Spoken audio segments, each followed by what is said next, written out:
عراق کے صوبے القادسیہ میں امریکہ کے 2 لاجسٹک قافلوں کو حملوں کا نشانہ بنایا گیا ہے۔ بغداد الیوم کی رپورٹ کے مطابق امریکی فوج کے ان لاجسٹک کاروانوں پر صوبہ قادسیہ کے دیوانیہ اور سمارا اضلاع میں حملے کیے گئے ہیں۔ حالیہ مہینوں میں عراق کے مختلف علاقوں میں کئی بار امریکی فوج کے کاروانوں کو حملوں کا نشانہ بنایا جاتا رہا ہے۔ عراق کے مختلف علاقوں میں امریکی فوجیوں پر حملوں کے باوجود واشنگٹن عراق سے امریکی فوجیوں کے انخلاء سے متعلق اس ملک کی پارلیمنٹ کے بل پر عمل کرنے سے گریز کر رہا ہے۔ غاضب امریکی فوجی 2003 سے عراق میں تعینات ہے۔ عراق کے صوبے دیالی میں ایک سابق رکن پارلیمنٹ کی گاڑی کو دھماکہ خیز مواد سے بھری گاڑی کے ذریعے نشانہ بنایا گیا۔ اس کے نتیجے میں 3 افراد زخمی ہو گئے۔ ذرائع کے مطابق سابق رکن پارلیمنٹ محمد الدائنی کی گاڑی کو کار بم حملے کے ذریعے اس وقت نشانہ بنایا گیا جب وہ باقوبہ سے گزر رہے تھے۔ ادھر عراق کے سیکورٹی ذرائع کے مطابق دیالی صوبے میں ہی داعش تنظیم کے ایک مسلح حملے میں 3 عراقی فوجی ہلاک ہو گئے۔ یہ واقعہ التعالہ گاؤں میں پیش آیا۔ ذرائع نے مزید بتایا کہ داعش کے عناصر نے العظیم کے علاقے میں بھی ایک چیک پوائنٹ پر چھوٹے اور درمیانی ہتھیاروں کے ساتھ حملہ کیا۔ کارروائی میں ایک عراقی فوجی زخمی ہو گیا۔ یمن کے صوبہ مارب میں گزشتہ 24 گھنٹے کے دوران سعودی عرب کی قیادت میں فضائی حملوں میں 40 سے زیادہ حوثی باغی مارے گئے ہیں۔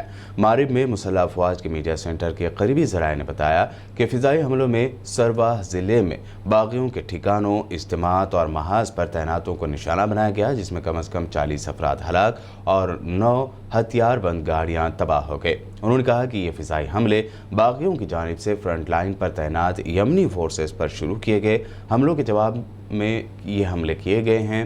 انہوں نے دعویٰ کیا کہ ان حملوں میں حکومت نواز مسلح افواج کا کوئی رکن زخمی نہیں ہوا۔ اسرائیلی حکومت کا انسانیت کو شرمسار کرنے والا رویہ پھر ایک مرتبہ سامنے آیا ہے۔ اسرائیل کی یہودی حکومت کے غیر انسانی رویے کی وجہ سے غزہ کے 50,000 لوگ کورونا کا ٹیکہ لگوانے سے محروم ہو گئے۔ غزہ کی وزارت صحت نے بتایا کہ کس طرح صہیونی حکومت کے غیر انسانی رویے کی وجہ سے کورونا کے ٹیکوں کی 50,000 ڈوز خراب ہو گئے۔ یہ ٹیکے اسپوتنک لائٹ کے تھے۔ غزہ کی ہیلتھ منسٹری نے 50,000 ڈوز کے خراب ہونے کے لیے صہیونی حکومت کو ذمہ دار قرار دیتے ہوئے کہا کہ اسرائیلی حکومت نے ان ٹیکوں کو صحیح وقت پر غزہ پہنچنے سے روک دیا۔ اسرائیل نے کورونا کے ٹیکوں کو لمبی مدت تک ٹرانسپورٹ کی غیر مناسب صورتحال کے حوالے کر دیا جس سے یہ ٹیکے خراب ہو گئے۔ حکومت پاکستان نے 16 ستمبر سے 50% حاضری کے ساتھ تعلیمی ادارے کھولنے کا اعلان کر دیا ہے۔ پاکستان کے پلاننگ کمیشن کے منسٹر اسد عمر کے مطابق کورونا کی چوتھی لہر کی شدت میں بتدریج کمی آ رہی ہے۔ 50% مسافروں کے ساتھ پبلک ٹرانسپورٹ کھولنے کا بھی فیصلہ کیا گیا ہے جبکہ جمعرات 16 ستمبر سے تعلیمی ادارے بھی کھول دیے جائیں گے۔ اسلام آباد میں نیوز کانفرنس سے خطاب کرتے ہوئے اسد عمر نے کہا کہ 24 میں سے 18 اضلاع میں کورونا صورتحال میں بہتری آئی ہے۔ 6 اضلاع میں 22 ستمبر تک بندشیں قائم رہیں گی۔ انہوں نے کہا کہ پارک اور جم مکمل ویکسینیٹڈ افراد کے لیے کھول دیے جائیں گے۔ آؤٹ ڈور ڈائننگ کا ٹائم رات 12 بجے تک کر دیا گیا۔ ورلڈ نیوز میں ابھی تک آپ نے دیکھی اہم انٹرنیشنل نیوز۔ وقت ہوا ہے ایک شارٹ بریک کا۔ بریک کے بعد جلد لوٹیں گے اور دیکھیں گے اہم نیشنل نیوز۔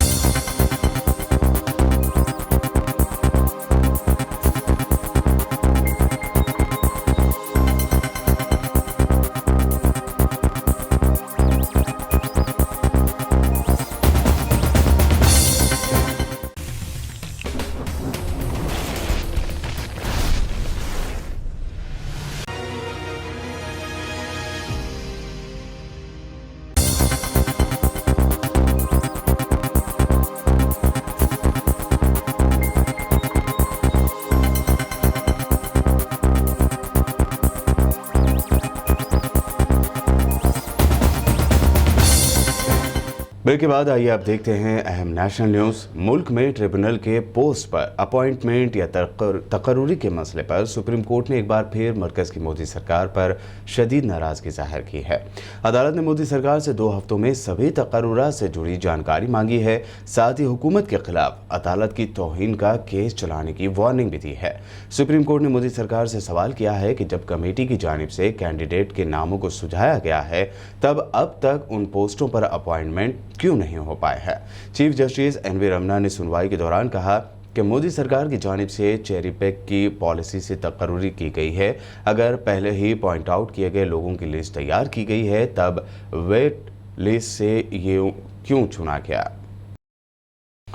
اتر پردیش میں ابا جان پر چھڑی سیاسی جنگ کے بعد اب چاچا جان پر ہنگامہ مچا ہوا ہے۔ دراصل کسان لیڈر راکیش ٹکیت نے MIM سپریمو اسد الدین اویسی کو BJP کا چاچا جان بتایا ہے، جس پر الگ الگ سیاسی ریئیکشنز سامنے آ رہے ہیں۔ MIM کے ترجمان اسیم وقار نے اس تنازع پر کہا کہ راکیش ٹکیت کتنے سیکولر ہیں یہ ہمارے لوگوں سے بہتر کوئی نہیں جانتا۔ یہ 2017-2019 کے الیکشن میں BJP کے لیے کام کر رہے تھے، آج یہ اسٹیج سے کھڑے ہو کر نعرے لگوا رہے ہیں، لیکن جب مظفر نگر میں دنگا ہوا تب یہ کہاں تھے؟ مجلس کے ترجمان نے مزید کہا کہ سال 2022 میں طے ہو جائے گا کہ راکیش ٹکیت BJP کی پچ پر BJP کی بیٹ اور بال سے کھیل رہے ہیں۔ مجھے تو یہ بھی شک ہے کہ 2022 کے الیکشن میں اپنے کینڈیڈیٹ الگ سے نہ اتار دیں اور لوگوں سے کہیں گے کہ ہم BJP کا مقابلہ کر رہے ہیں اور ووٹوں کی تقسیم کر کے BJP کو جتوانے کا کام کریں گے۔ کانگریس جنرل سیکریٹری پرینکا گاندھی واڈرا نے پھر ایک مرتبہ UP کی یوگی سرکار پر ٹویٹ کرتے ہوئے شدید تنقید کی۔ پرینکا گاندھی نے سلسلہ وار 3 ٹویٹ کیے۔ پہلے ٹویٹ میں پرینکا گاندھی نے لکھا کہ آج سے 1 سال پہلے ہاتھرس میں ریپ کا بھیانک واقعہ پیش آیا تھا اور UP سرکار نے پریوار کو انصاف اور سیکورٹی دینے کے بجائے دھمکیاں دی تھی اور ان سے بیٹی کے انتم سنسکار کا حق بھی چھین لیا تھا۔ دوسرے ٹویٹ میں پرینکا گاندھی نے لکھا کہ سرکار کے عہدیداروں اور BJP کے لیڈروں نے بیان دے دے کر ریپ نہ ہونے جیسی باتیں کہی تھی۔ پوری سرکاری مشنری کا پاور متاثرہ کی امیج خراب کرنے میں خرچ کیا گیا تھا۔ اسی کڑی کے تیسرے ٹویٹ میں پرینکا گاندھی نے یوگی سرکار پر تنقید کرتے ہوئے آگے لکھا کہ خواتین کے خلاف جرائم پر اتنا خراب رویہ رکھنے والی سرکار کے مکھیا سے آپ سینسٹیو یعنی حساس ہونے کی آس رکھ بھی کیسے سکتے ہیں؟ ویسے بھی UP کے CM خواتین مخالف سوچ کے قائد ہیں۔ وہ کہہ چکے ہیں کہ خواتین کو آزاد نہیں ہونا چاہیے۔ مودی سرکار کے دور اقتدار میں کسانوں کی حالت دن بدن خراب ہوتی جا رہی ہے، جبکہ امیروں کی آمدنی بڑھتی جا رہی ہے۔ یہ دعویٰ کیا گیا ہے کانگریس نے آج اپنے آفیشیل ٹویٹر اکاؤنٹ پر ٹویٹ کرتے ہوئے ایک فوٹو شیئر کیا جس میں PM مودی اور ان کے قریبی دوست بتائے جانے والے مکیش امبانی اور گوتم اڈانی کی تصویریں ہیں، جبکہ ان کے ہی بازو میں ایک کسان کی فوٹو ہے۔ اس فلیئر کا ٹائٹل مودی جی کا نیو انڈیا دیا گیا ہے۔ اس میں دعویٰ کیا گیا ہے کہ 10% امیروں کے پاس 50% سے زیادہ جائیداد، جبکہ کسانوں نے کھیتی سے کمائے صرف 27 روپے پر ڈے۔ پھر نیچے لکھا گیا ہے کہ امیر اور غریب کے درمیان کی کھائی اور گہری ہوتی جا رہی ہے۔ کانگریس نے اس فلیئر کے ساتھ ٹویٹ میں لکھا ہے کہ وعدہ کیا گیا تھا کسانوں کی انکم دوگنی کرنے کا، لیکن اعداد و شمار کے مطابق سال 2018-19 میں ملک کا کسان روزانہ صرف 27 روپے ہی کما رہا تھا، جبکہ ملک کے 10% امیروں کے پاس 50% سے بھی زیادہ جائیداد ہے۔ مودی سرکار کے دور اقتدار میں امیر اور غریب کے درمیان کی جو کھائی ہے وہ لگاتار بڑھتی جا رہی ہے۔ دلی میں ایئر پولیوشن یعنی ہوائی آلودگی کے پیش نظر پچھلے سال کی طرح اس سال بھی سبھی طرح کے پٹاخوں کے جلانے، خریدنے اور بیچنے پر بین لگا دیا گیا ہے۔ CM اروند کیجریوال نے ایک ٹویٹ کرتے ہوئے اس بارے میں جانکاری دی۔ کیجریوال نے لکھا کہ پچھلے 3 سال سے دیوالی کے وقت دلی میں پولیوشن کی خطرناک صورتحال کو دیکھتے ہوئے اس مرتبہ بھی ہر طرح کے پٹاخوں کو جمع کرنے، بیچنے اور استعمال کرنے پر پوری طرح سے بین لگایا جا رہا ہے۔ اتر پردیش کے بعد اب ہریانہ کے پلول حتیث اسمبلی حلقے کے گاؤں چلی میں پراسرار بخار کی وجہ سے پچھلے 10 دنوں میں 8 بچوں کی موت ہو چکی ہے۔ گاؤں والے ان امواتوں کو ڈینگو بخار کی وجہ بتا رہے ہیں، حالانکہ ہیلتھ ڈپارٹمنٹ نے ڈینگو بخار سے موتوں کی تصدیق نہیں کی ہے۔ گاؤں میں بچوں کی ہوئی موتوں کے بعد ہیلتھ ڈپارٹمنٹ نے گاؤں کی خبر لی ہے۔ ڈپارٹمنٹ کی طرف سے اب گاؤں میں ہیلتھ ورکرز کی ٹیمیں گھر گھر جا کر لوگوں کو جانکاری دے رہی ہے، جبکہ بخار سے متاثرہ لوگوں کے بچوں کی ڈینگو اور ملیریا کی جانچ کی جا رہی ہے۔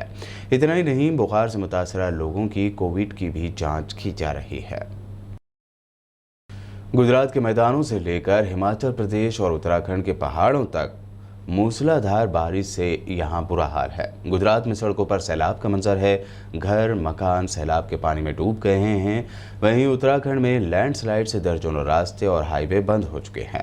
گجرات میں ہو رہی بارش کا سب سے زیادہ اثر سوراشٹر علاقے میں ہے، جس میں جام نگر، پور بندر، راجکوٹ اور جوناگڑھ ضلع کا حال بے حال ہے۔